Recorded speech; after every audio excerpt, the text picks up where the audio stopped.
إن الحمد لله نحمده ونستعينه ونستهديه ونستغفره ونعوذ بالله من شرور أنفسنا ومن سيئات أعمالنا من يهده الله فلا مضل له ومن يضلله فلن تجد له وليا مرشدا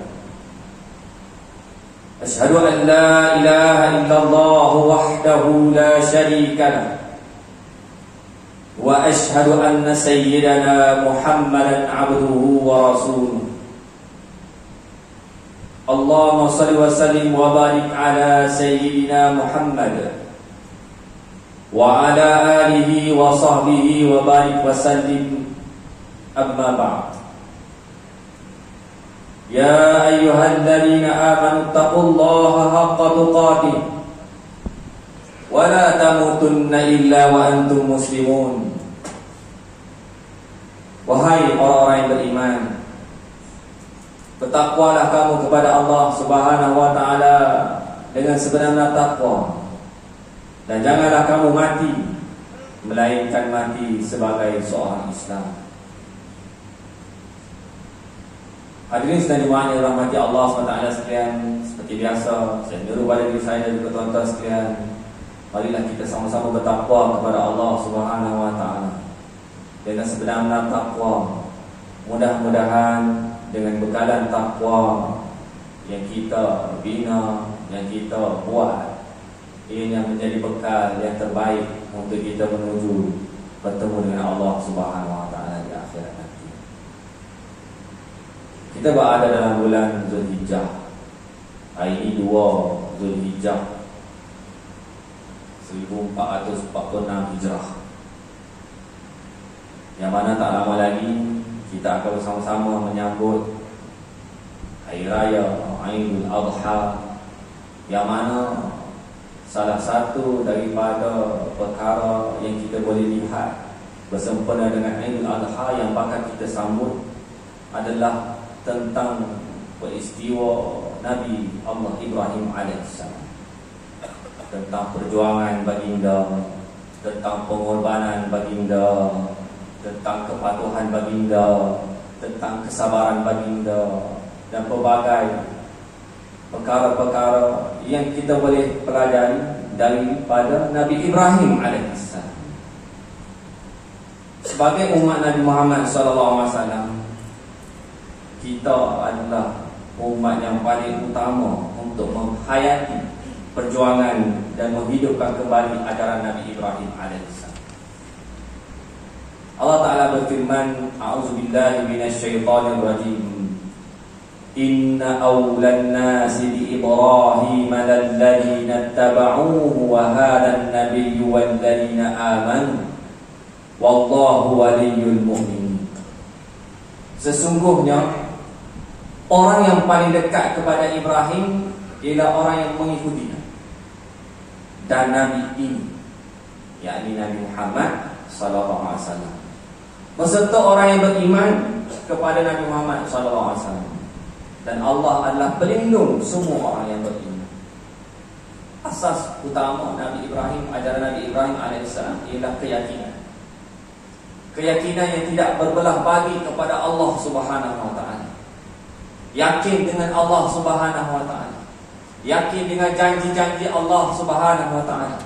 Kita lihatlah bagaimana kesabaran Nabi Ibrahim dan keluarganya, Siti Hajar dan Nabi Ismail alaihissalam, yang baginda Nabi meninggalkan anaknya yang masih kecil di tengah padang pasir kerana menuntut perintah Allah Subhanahu wa taala, kerana menunaikan perintah Allah Subhanahu wa taala. Bila isterinya bertanya, adakah ini perintah Tuhanmu? Baginda menjawab, ya. Lantas Siti Hajar menyambut, aku yakin Allah tidak akan mensia-siakan kita. Inilah keyakinan Nabi Ibrahim dan ahli keluarganya yang wajar, yang patut kita contoh. Nabi Ibrahim AS selepas meninggalkan isteri dan anaknya yang dikasihi, berdoa kepada Allah Subhanahu wa taala. Rabbana inni askantu min dhurriyyati biwadin ghayri dhi zar'in 'inda baitikal muharram Rabbana liyuqimus shalah faj'al af'idatan minan nasi tahwi ilaihim warzuqhum minas thamarati la'allahum yashkurun. Ya Tuhan kami, sesungguhnya aku telah menempatkan sebahagian keturunanku di lembah yang tidak mempunyai tanam-tanaman, di dekat rumah Engkau, Baitillah yang dihormati. Ya Tuhan kami, yang demikian itu agar mereka mendirikan solat, jadikanlah hati sebahagian mereka cenderung kepada mereka, dan berilah rezeki mereka dari buah-buahan. Mudah-mudahan mereka bersyukur. Asas keimanan, keyakinan inilah yang wajar kita hayati dalam kehidupan kita, khususnya sekiranya kita ditimpa bencana, ujian oleh Allah Subhanahu wa taala. Kita hadapinya dengan keyakinan. Kita hadapinya dengan keyakinan bahawa semua ini adalah ketetapan dari Allah Subhanahu wa taala. Ujian juga boleh jadi dalam bentuk kita mentaati perintah Allah Subhanahu wa taala. Banyak perintah Allah Subhanahu wa taala kepada kita. Adakah kita sama-sama berusaha bersungguh-sungguh untuk melaksanakan perintah Allah Subhanahu wa taala? Ini persoalan untuk diri saya dan juga tuan-tuan semua, supaya kita berusaha bersungguh-sungguh untuk taat kepada perintah Allah Subhanahu wa taala sebagaimana ditunjukkan oleh Nabi Ibrahim alaihissalam. Dalam surah Al-Ankabut ayat kedua, Allah taala memperingatkan kepada kita, ahasiban nas ayyutraku an yaqulu amanna wa hum la yuftanun. Adakah manusia menyangka mereka akan dibiarkan dengan hanya berkata kami beriman, sedang mereka tidak diuji dengan satu cubaan? Dan Allah Ta'ala mengajar kita bahawa ujian adalah suatu rahmat Allah Ta'ala. Mungkin kita pernah melalui beberapa ujian dan kita merasai nikmat hasil daripada ujian tersebut. Masing-masing telah melaluinya. Dan inilah keyakinan kita kepada Allah Subhanahu wa taala. Ada satu hari Nabi SAW ditanya oleh para sahabat tentang orang yang paling banyak menerima ujian Allah. Siapa dia orang yang paling banyak menerima ujian Allah? Sekilah Rasulullah sallallahu alaihi wasallam, an asyaddan nasi bala. Qala, berkata Nabi sallallahu alaihi wasallam, al-anbiya al-amsal fal-amsal. Yubtala ar-rajulu ala hasabi dinihi, fa in kana fi dinihi sulba ubtuliya ala qadri dhalik, wa in kana fi dinihi riqqatun huwina alayhi, fama zala kadhalika hatta yamshi ala al-ardi ma lahu dambun. Rawahu Tirmidzi. Apa jawab Nabi SAW? Orang yang paling banyak diuji. Nabi SAW menjawab, para nabi, kemudian orang yang menuruti mereka, dan orang yang menuruti mereka. Sesungguhnya seseorang itu akan diuji berdasarkan kekuatan agama. Jika agamanya kukuh, ia akan diuji pada kadar tersebut. Jika agamanya lemah, akan diringankan baginya. Demikianlah ujian itu berterusan sehinggalah ia berjalan di atas muka bumi dalam keadaan tiada di atasnya apa-apa dosa. Ujian-ujian tersebut menjadi penghapus kepada dosa-dosa kita. Allah Ta'ala uji kita macam-macam. Allah Ta'ala uji kita. Sebenarnya Allah Ta'ala sayang kita. Allah Ta'ala nak menghapuskan dosa-dosa kita, menggugurkan dosa-dosa kita. Nabi SAW bersabda lagi, la yazalul bala'u bil mu'mini awil mu'minati fi nafsihi wa malihi wa waladihi hatta yalqallaha wa ma'alayhi min khati'atin.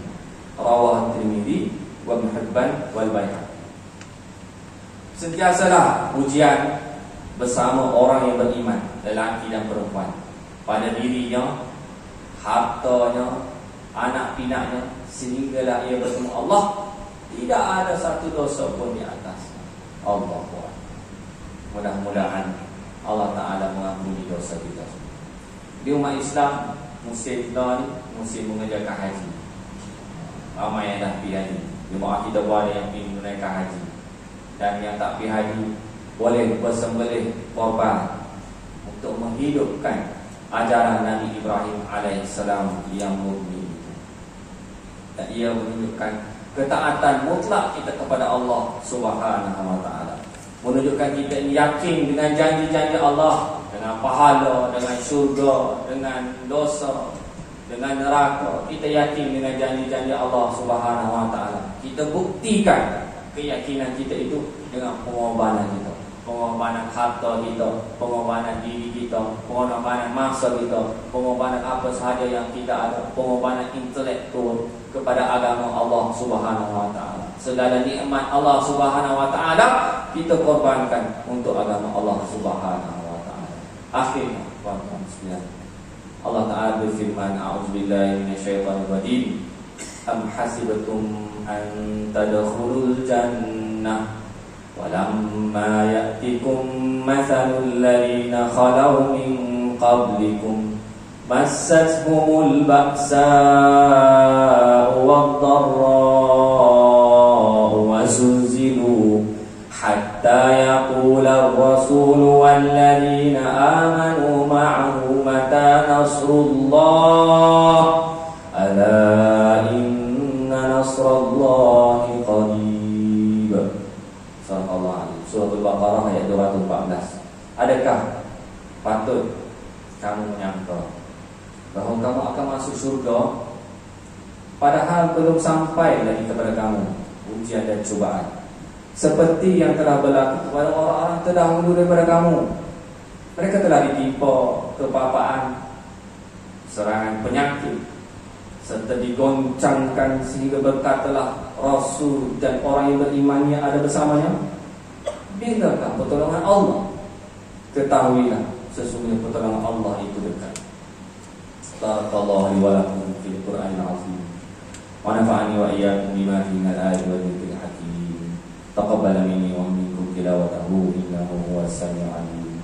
Aqulu qawli hadza wa astaghfirullahal azim li wa lakum wa lisa'il muslimina wal muslimat wal mu'minina wal mu'minat fa ya qawmi mustaghfirin wa la ta'ibi.